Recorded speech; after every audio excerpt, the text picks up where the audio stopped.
بسم اللہ الرحمن الرحیم۔ سورۃ البقرہ۔ اولئک، ان صفتوں والے، علی ھدی من ربہم، اوپر ہدایت کے ہیں اپنے رب سے، فی الدنیا، دنیا میں، واولئک، یہ اولئک علی ھدی من ربہم ثمرہ دنیاویہ، اور اولئک کے نیچے ثمرہ اخرویہ۔ اولئک ھم المفلحون، یہی لوگ ہیں کامیاب ہونے والے، فلاح پانے والے، فی الآخرہ، آخرت میں۔ ایمان ایقان میں فرق ہے۔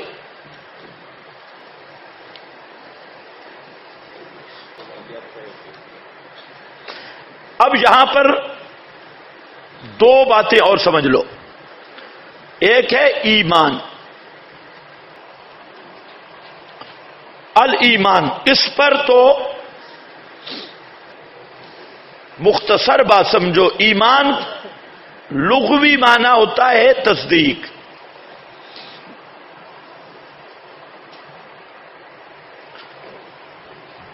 اور اصطلاح میں تصدیق بما جاء بہ النبی صلی اللہ علیہ وسلم، نبی کریم صلی اللہ علیہ وسلم جو کچھ لائے اس کی تصدیق، شریعت میں جو قطعی طریقے سے ثابت شدہ چیز ہے اس کو ماننا، یہ ایمان ہے۔ اور ایمان میں اصل رکن اعتماد ہے، اعتماد علی الرسول، تصدیق بما جاء بہ النبی، اعتماد علی الرسول، رسول کی تصدیق، رسول پر اعتماد کر کے۔ تو اعتماد جو ہے یہ اہم چیز ہے ایمان کی۔ دو باتیں سمجھو، اولئک علی ھدی من ربہم واولئک ھم المفلحون۔ ایک بات یہ کہ عام مفسرین نے ہدایت سے مراد ہدایت فی الدنیا اور فلاح سے مراد فلاح فی الآخرہ لیا۔ علامہ ابن کثیر نے دونوں سے، فلاح بالخصوص فلاح اور ہدایت سے مراد در دو جہاں، دنیا آخرت دونوں مراد لیے۔ دنیا میں بھی ہدایت پہ ہیں، آخرت میں بھی، دنیا میں بھی کامیاب ہیں، آخرت میں بھی۔ اور عام مفسرین کہتے ہیں ہدایت در دنیا، فلاح در آخرہ، دنیا میں ہدایت پر اور آخرت میں کامیاب ہوں گے۔ لیکن علامہ کیا کہتا ہے ابن کثیر، فرماتے ہیں کہ فلاح اور ہدایت دونوں جہانوں میں، دنیا میں بھی آخرت میں بھی، آخرت میں بھی یہی کامیاب ہوں گے۔ الا ان حزب اللہ ھم المفلحون، دنیا میں بھی فلاح ہے، کامیاب ہے، آخرت میں بھی کامیاب ہے۔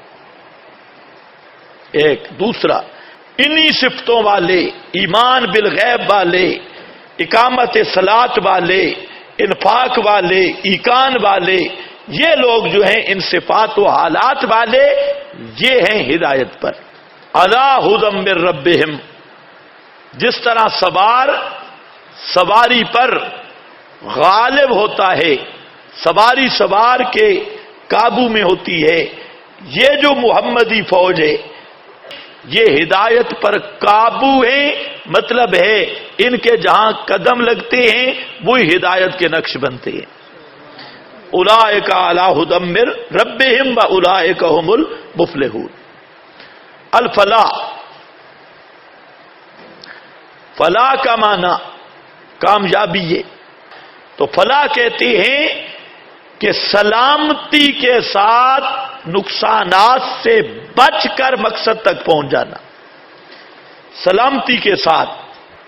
تو یہی لوگ ہیں جو کامیاب ہو گئے۔ تھوڑا سا ایک سوال ہے، اشکال ہے، اشکال یہ ہے، اشکال سے پہلے ایک تمہید ہے۔ تمہید یہ ہے کہ اہل السنت والجماعت کا یہ نظریہ اور عقیدہ ہے کہ گناہ کبیرہ کا مرتکب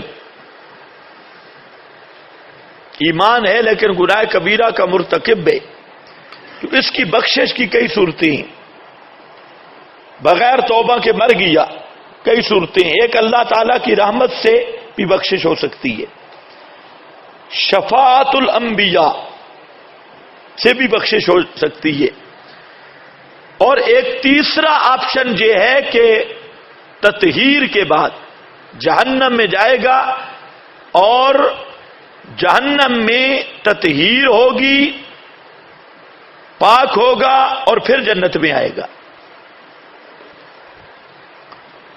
معالن وہ جنتی ہے۔